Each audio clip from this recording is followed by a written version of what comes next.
listening to the Holy Bible 1-Year Challenge with Master Storyteller Michael Wood, featuring the easy-to-read version and used by permission from Bible League International. Enjoy the show! Hello everyone, welcome to day 187. We're continuing in the book of 2 Kings. And Joash is now king of Israel. Now, in the last couple of chapters, we've seen God clean up Israel and Judah, because for the most part, all the leaders were evil. So now that Ahab's family has all been wiped out and the temple of Baal destroyed, it's time to rebuild. So Joash tries to repair the Lord's temple. But of course, Joash is gone one day and the temple never gets repaired, and other kings come into power, both in Israel and in Judah, keep doing evil. So God punishes them by having the Arameans move in and take over Israel. But then when everyone freaks out, they pray to God and he has mercy on them and allows the kings to have victories over the Arameans once again. So it's really this back and forth between God and these kings who just insist on worshiping other gods. But you can't knock them for trying. Even Amaziah, son of King Joash of Judah, tries to do what the Lord says is right. But not even he destroys all the places where people worship false gods, until ultimately there is a war between Israel and Judah once again. And we're also continuing in the book of Acts. Just to give you a quick recap of Paul, he goes into Jerusalem, the Jewish leaders accuse him, they plot to kill him, but the Romans take control. The Romans are not going to allow a riot in the city. A similar reason why they punished Jesus of Nazareth. So they take Paul, except the difference is that Paul is a Roman citizen. So the Romans just can't punish him. He has to go through a trial, believe it or not. There is a justice system in Rome. Now, for a while, Paul was making good headway with the current Roman governor, Felix. But then, just like leadership in any bureaucracy, nothing lasts forever. So Felix gets ousted, and in comes a new governor named Festus. And so now Festus has to kind of start over and try to figure out what's going on. Why do the Jews want to kill Paul? Is Paul guilty of any crime? And if he is, what should be done about it? But then Paul asked Festus that he should go straight to Caesar, the Roman emperor. So Festus goes out to get some guidance on the issue, and he comes back with an answer for Paul. If you enjoy the show, visit me at patreon.com/storymaster. You'll find the link in the description box below. By contributing as little as $1 per month, you will enable me to continue this ministry, and you'll get cool rewards too. Together, we're going to get through the Bible in 1 year. Let's get started. 2 Kings chapter 12. Joash begins his rule. Joash began to rule during Jehu's 7th year as king of Israel. Joash ruled 40 years in Jerusalem. His mother, Zibiah, was from the town of Beersheba. For as long as he lived, Joash did what the Lord says is right. He lived as Jehoiada the priest taught him. But he did not destroy the places where people went to worship false gods. So the people continued offering sacrifices and burning incense in those places. Joash said to the priests, "There is much money in the Lord's temple. People have given things to the temple and have paid the temple tax when they were counted, and they have given money simply because they wanted to. You priests should take that money and repair the Lord's temple. Each priest should also use the money he gets from the people he serves to repair any damage to the temple." In the 23rd year that Joash was king, the priests still had not repaired the temple. So King Joash called for Jehoiada and the other priests. Joash said to them, "Why haven't you repaired the temple? Stop taking money from the people you serve. That money must be used to repair the temple." The priests agreed to stop taking money from the people, but they also decided not to repair the temple themselves. So Jehoiada the priest took a box and made a hole in the top of it. And he put the box on the south side of the altar. This box was by the door where people came into the Lord's temple. Some of the priests were there to guard this doorway. They took the money that people brought for the Lord's temple and put it into this box. Whenever this box was full, the king's secretary and the high priest counted all the money that had been given for the Lord's temple and put it in bags. Then they paid the men who were in charge of the work on the Lord's temple. They paid the carpenters, the builders, the stone workers, and stone cutters. And they used the money to buy timber, cut stone, and everything else to repair the Lord's temple. People gave money for the Lord's temple, but the priests could not use this money to make silver cups, lamp snuffers, basins, trumpets, or any of the gold and silver dishes that were to be used inside the Lord's temple. This money was used only to pay the workers who repaired the Lord's temple. Those who were in charge of paying the workers did not have to give a report of how they spent the money, because they could be trusted. People gave money when they offered guilt offerings and sin offerings, but that money was not used for the Lord's temple. It belonged to the priests. Hazael was the king of Aram. He went to fight against the city of Gath, and he defeated it. Then he made plans to go and fight against Jerusalem. Joash and his ancestors, Jehoshaphat, Jehoram, and Ahaziah, had all been kings of Judah. They have given many things to the Lord that were kept in his temple. Joash gathered all these things and all the gold that was stored in the temple and in his palace. He sent all this treasure to King Hazael of Aram, who then commanded his army to leave Jerusalem. All the great things that Joash did are recorded in the book, The History of the Kings of Judah. Joash's officers made plans against him. They killed Joash at the house of Millah on the road that goes down to Silla. Jozabad, son of Shimeah, and Jehozabad, son of Shoma, were Joash's officers. These men killed Joash. Joash was buried among his ancestors in the city of David. His son Amaziah became the new king after him.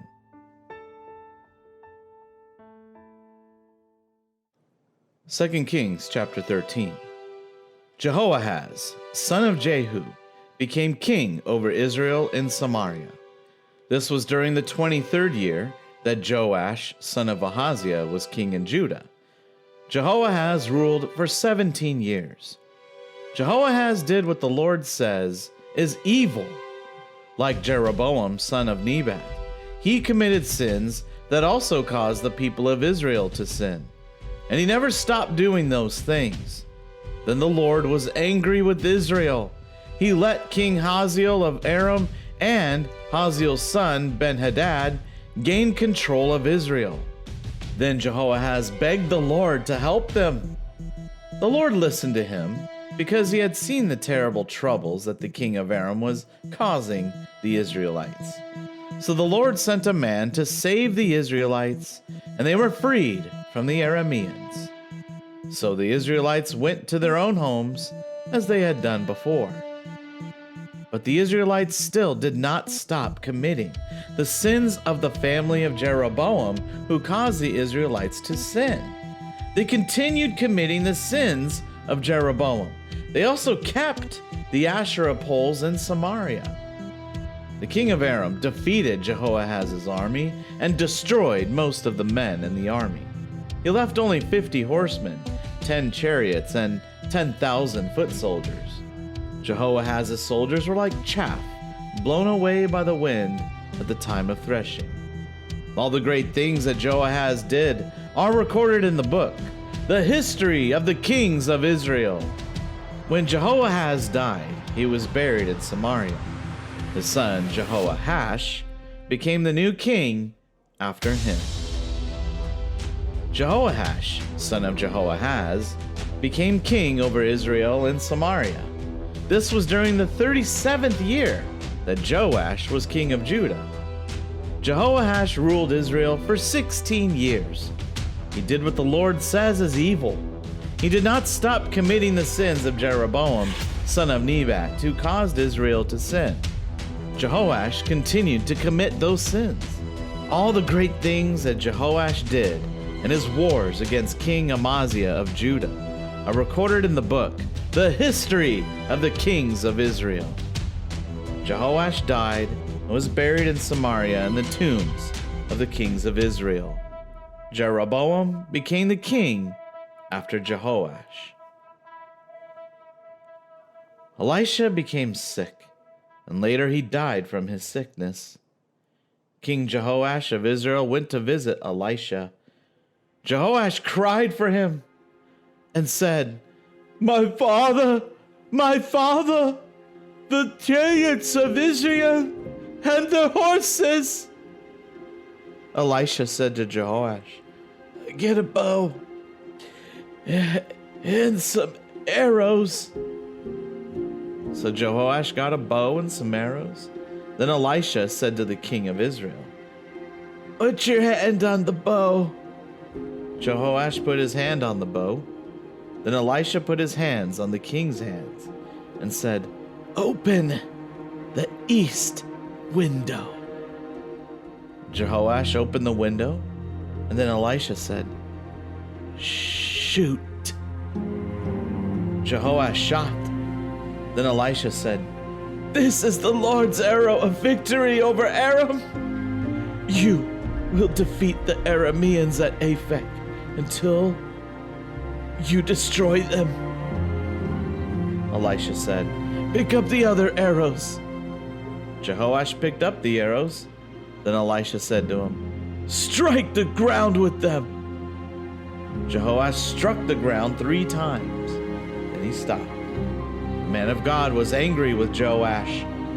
Elisha said, "You should have struck 5 or 6 times.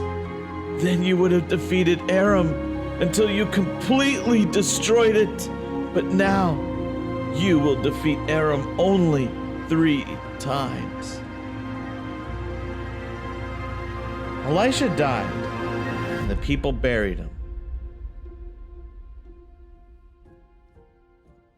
Every year in the spring, Moabite troops came to attack Israelite towns. One time, some Israelites were burying a dead man when they saw the Moabite troops. The Israelites quickly threw the dead man into Elisha's grave. As soon as the dead man touched the bones of Elisha, he came back to life and stood up on his feet. During all the days that Jehoahaz ruled, Israel was under the control of King Hazael of Aram. But the Lord was kind to the Israelites. He had mercy on them and showed his care for them because of his agreement with Abraham, Isaac, and Jacob. He did not want them to be destroyed. He has never completely rejected them. King Hazael of Aram died, and Ben-Hadad became the new king after him. After he died, Hazael had taken some cities in war from Jehoaz, the father of Jehoash. But now Jehoash took back these cities from Hazael's son, Ben-Hadad. Jehoash defeated Ben-Hadad 3 times and took back the cities of Israel.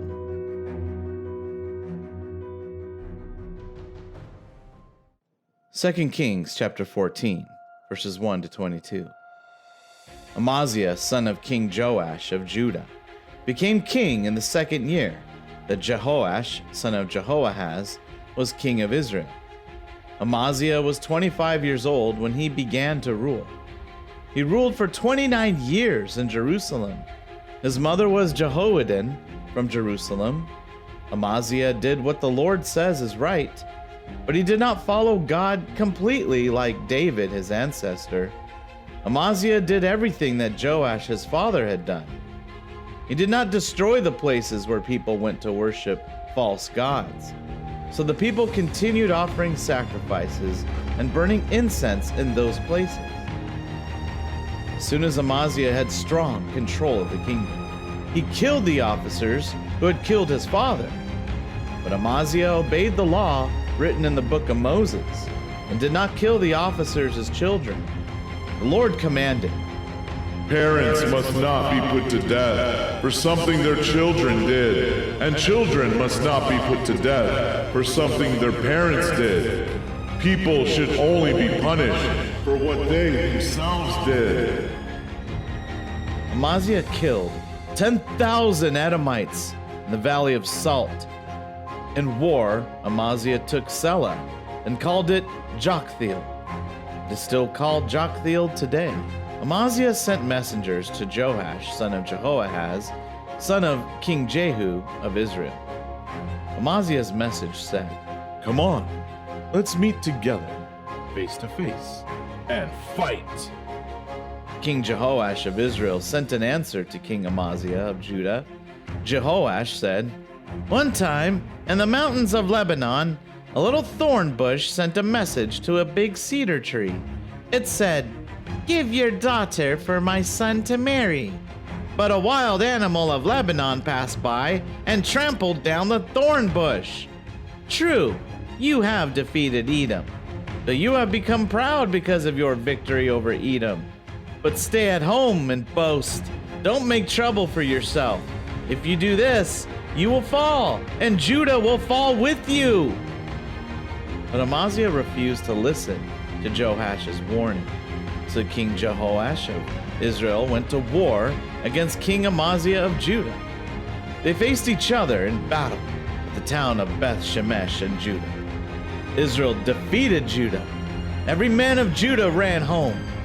At Beth Shemesh, King Jehoash of Israel captured King Amaziah of Judah. He took Amaziah, son of Joash, the son of Ahaziah, to Jerusalem. Jehoash broke down the wall of Jerusalem from the Ephraim gate to the corner gate, a section about 200 meters long. Then Jehoash took all the gold and silver and all the dishes in the Lord's temple and in the treasuries of the king's palace.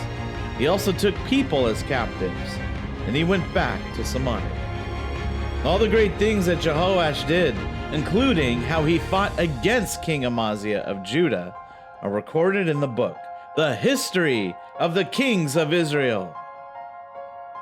Jehoash died and was buried in Samaria in the tombs of the kings of Israel. Jehoash's son, Jeroboam, became the new king after him. King Amaziah, son of Joash of Judah, lived for 15 years after the death of King Jehoash, son of Jehoahaz of Israel. Everything else Amaziah did is recorded in the book, The History of the Kings of Judah. Some people in Jerusalem had made plans to kill Amaziah, so he ran away to the town of Lachish. But his enemies sent men to Lachish, and they killed him there. His body was brought back to Jerusalem on a horse, and he was buried among his ancestors in the city of David. Then all the people of Judah made Azariah the new king. Azariah was 16 years old. After Amaziah died, Azariah rebuilt Elath and got it back for Judah.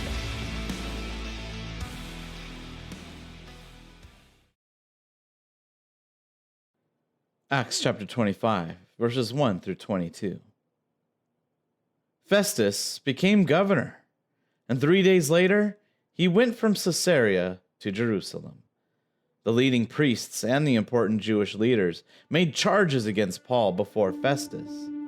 They asked Festus to do them a favor. They wanted him to send Paul back to Jerusalem because they had a plan to kill Paul on the way. But Festus answered, "No, Paul will be kept in Caesarea. I will be going there soon myself, and your leaders can go with me. If this man has really done anything wrong, they can accuse him there." Festus stayed in Jerusalem another 8 or 10 days and then went back to Caesarea. The next day, Festus told the soldiers to bring Paul before him. Festus was seated on the judgment seat. Paul came into the room, and the Jews who had come from Jerusalem stood around him. They made many serious charges against him. They could not prove anything. Paul defended himself. I have done nothing wrong against the Jewish law, against the temple, or against Caesar. But Festus wanted to please the Jews, so he asked Paul, do you want to go to Jerusalem for me, to judge you there on these charges? Paul said, I am standing at Caesar's judgment seat now. This is where I should be judged. I have done nothing wrong to the Jews, and you know it.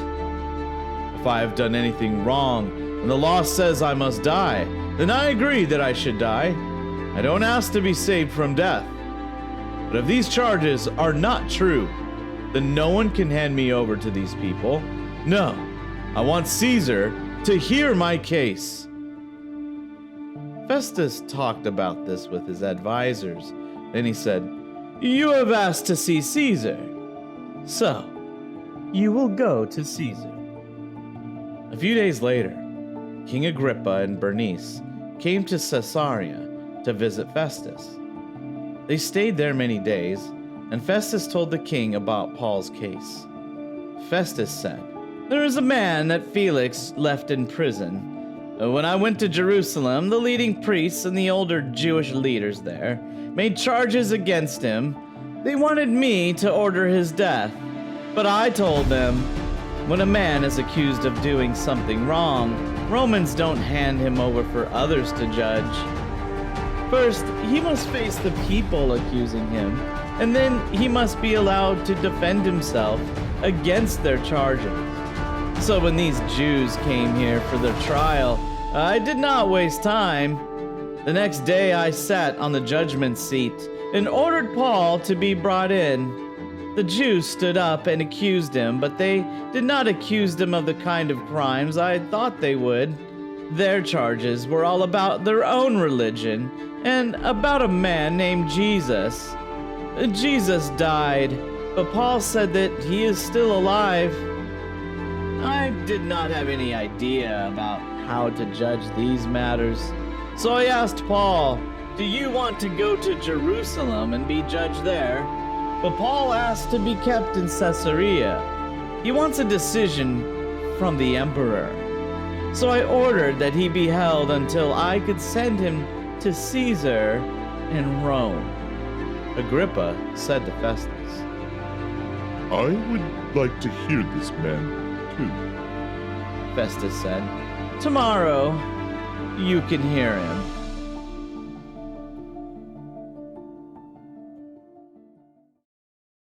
Psalm chapter 81, verses 1 through 7. For the music director, on the Gittith, a song of Asaph. Be happy and sing to God, our strength. Shout with joy to the God of Jacob. Begin the music, play the tambourines, play the pleasant harps and lyres, blow the ram's horn at the time of the new moon, and at the time of the full moon, when our festival begins. This is what the people of Israel were told to do, a command from God of Jacob. He gave this instruction to Joseph's people when they left the land of Egypt. In a voice I had never heard before, God said, I took the load from your shoulder. I let you drop the worker's basket. When you were in trouble, you called for help, and I rescued you. I was hidden in the storm clouds, and I answered you. I tested you by the water at Meribah. Salah.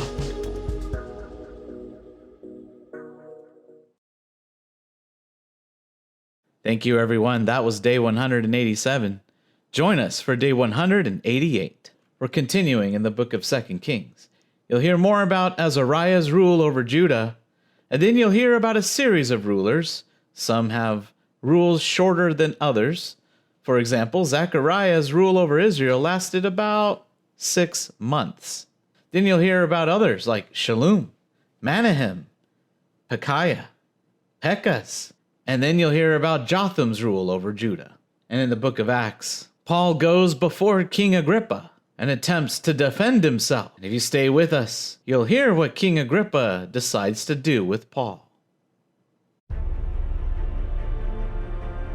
We hope you enjoyed today's verses. Be sure to leave us a positive review and to share this podcast with your friends and family. Please join us for the next episode as we experience the Bible in 1 year.